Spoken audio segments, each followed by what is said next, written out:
மதுரை மாவட்டம் உசிலம்பட்டியில் மின்சாரம் தாக்கி முதியவர் ஒருவர் பரிதாபமாக உயிர் இழந்திருக்கக்கூடிய அண்மை செய்தி இது. சோகச் செய்தி. மின்கம்பி அருந்து விழுந்தது தெரியாமல் அவ்வழியாக சென்ற முதியவர் எதிர்பாராத விதமாய் மின்சாரம் தாக்கி பரிதாபமாக உயிரிழந்தார். அவரது உடலை மீட்பு பணியாளர்கள் மற்றும் பொதுமக்கள் இணைந்து அவசர ஊர்தி வாகனத்தில் ஏற்றிக் கொண்டிருக்கும் காட்சிகளை பார்த்து கொண்டிருக்கிறீர்கள்.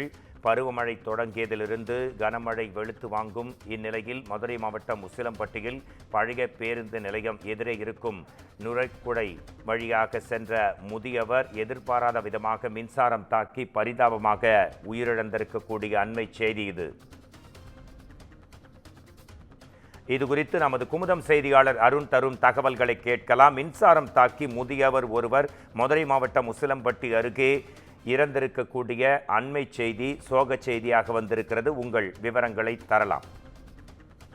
மோகன்ராஜ், வங்கக்கடலில் குறைந்த காற்றழுத்த தாழ்வு பகுதியாக தற்போது வலுவிரு பகுதியாக உருவாகி இருப்பதாக வானிலை ஆய்வு மையம் தெரிவித்த நிலையில் தமிழகத்தில் பெரும்பாலான இடங்களில் அதிக கனமழை மற்றும் மிதமான கனமழை பெய்யும் என தெரிவித்தார்கள். இந்த நிலையில் மதுரை மாவட்டம் உசிலம்பட்டி அருகே கடந்த 2 தினங்களாக மழையானது பெய்து வருகிறது.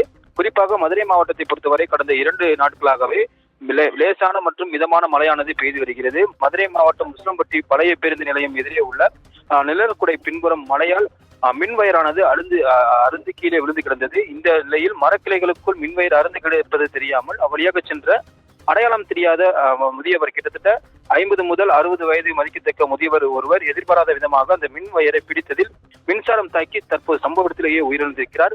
மழையால் அருந்து விழுந்த மின்வயரில் மின்சாரம் தாக்கி அடையாளம் தெரியாத முதியவர் தற்போது பலியான சம்பவம் அப்பகுதியில் பெரும் சோகத்தை ஏற்படுத்தி இருக்கிறது. மேலும் தகவல் அறிந்து வந்த உசிலம்பட்டி நகர் காவல் நிலைய போலீசார் அந்த அவரது உடலை மீட்டு உசிலம்பட்டி அரசு மருத்துவமனைக்கு உடற்கூறு ஆய்வுக்காக தற்போது அனுப்பி வைத்திருக்கிறார்கள். மேலும் உசிலம்பட்டி மின்வாரிய அலுவலர்கள் இச்சம்பவம் குறித்து விசாரணையும் நடத்தி வருகிறார்கள். மேலும் இந்த அருந்து விழுந்து கிடக்கக்கூடிய இந்த மின்வயரை தற்போது சரி செய்யும் பணியிலும் மின்வாரிய ஊழியர்கள் தற்போது ஈடுபட்டிருக்கிறார்கள். அடையாளம் தெரியாத 60 வயது மதிக்கத்தக்க கிட்டத்தட்ட முதியவர் ஒருவர் தற்போது இந்த மழையால் மின் வயர் அறந்து கிடந்தது தெரியாதனமாக அந்த மின்வயரை தொட்டதில் தற்போது உயிரிழந்த சம்பவம் அப்பகுதியில் பெரும் சோகத்தை ஏற்படுத்தியிருக்கிறது. மோகன்ராஜ், மதுரை மாவட்டம் உசிலம்பட்டியில் 60 வயது முதியவர் பரிதாபமாக உயிரிழந்த அண்மை செய்தி குறித்த விரிவான தகவல்கள் தந்ததற்கு நன்றி அருண்.